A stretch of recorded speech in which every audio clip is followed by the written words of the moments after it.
please, please. No, but thank you. I mean, I'm using this and I will use it in my next speeches because I think that's the way I was. Because it just, we don't click with this. It doesn't, that's for Pesach, for the Seder, but not, I think so. I may be wrong. Anyway. Yes? What are you doing now besides speaking to Chabad? Well, I formed an organization called Mothers Against Teaching Children to Kill and Hate, which was in response to the fundamental Islamic curriculum, which I encountered 1998 after the Oslo Accords, and I was totally shocked that something like that could be allowed and nobody would say anything about it. And people would say, you know how many people threw me out from Jewish organizations because, oh, Israelis are the same. And I said, there is no same. Nobody teaches their children to become suicide bombers as an ideal.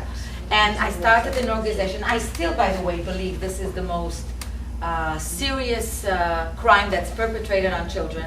And I think this is the strongest card that we have to fight anything, because that is the greatest indictment. What is it that you are? What you teach your children.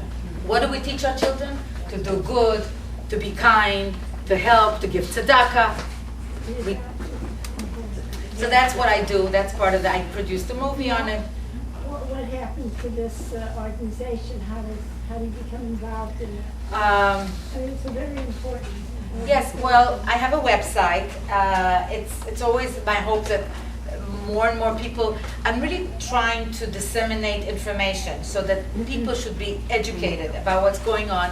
And whenever you have an opportunity, if you have any congressmen or any teachers or anything, there's so much material on it. The website is called Match, M-A-T-C-K-H. I think that's right there in the program, match.org. And if you go on What's New, I post articles that are there, and I think that that's one of the things that are very important to be in our consciousness, because first of all, it's the biggest danger that we face, because millions and millions of children are being raised, and our children will have no counterparts. These people are out to destroy the big devil, and the big devil is America, the big Satan. And Israel is the little Satan. Europe is the medium Satan. But it's not something to be looked at lightly. So with all your connections or past connections, how come we don't know? How can we? Here we are. We've never heard of it. How can we get it out? It's it's like drop by drop. You just have to keep going and keep going. She was connected with people like Jimmy Carter, who's in favor of it. So that's part of the problem. Somebody like Jimmy Carter thinks that it's a great thing. Right, so we have to counter. We have to get educated. We have to know. And again, the most important thing, the most liberating thing in my life was when I started taking courses in Torah. That was the most, because then you get grounded. Then no CNN can run a story by you. Because when you start to understand Torah and you understand the basis, I thought I was responsible for anti-Semitism. I'm kidding, but I'm not kidding. Do you know there was a syndrome in Israel where people felt that the Jews who went to the gas chambers, I don't know if you've heard this is very, very sad to say, that we would never have gone to the gas chambers. We would have fought the Israelis, What an arrogance. But it was not rare. This was the feeling of the youth of Israel. We would never have gone like this. This is the new Israeli. We're not going to be, nobody's going to do it to us. And we would have gone to Hitler and convinced him not to do it.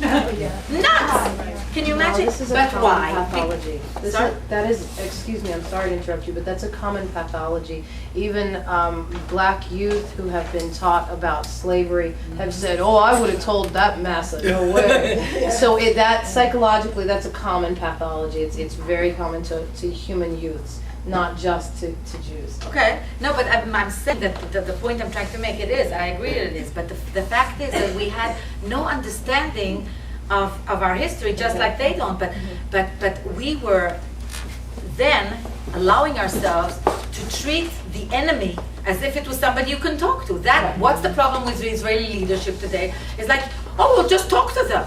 Can you talk to Hitler? He's going to want you dead because you're Jewish. Nothing else. It doesn't matter. The fact that you're breathing and you're alive, that's an offense to him.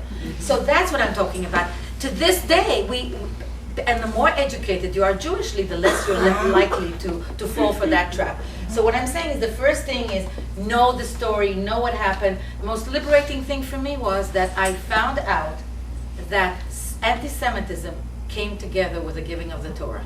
Is that amazing? Sinai, the word Sinai, and hatred is the same thing. When we were chosen for this great mission, you either join us or you fight us. Either you join and become recipients of morality, or you can't stand us. So inherent in our mission is the hatred that comes with it. But it's, why am I saying this? Because I was always like, if only I would be, if only. And the only thing that we have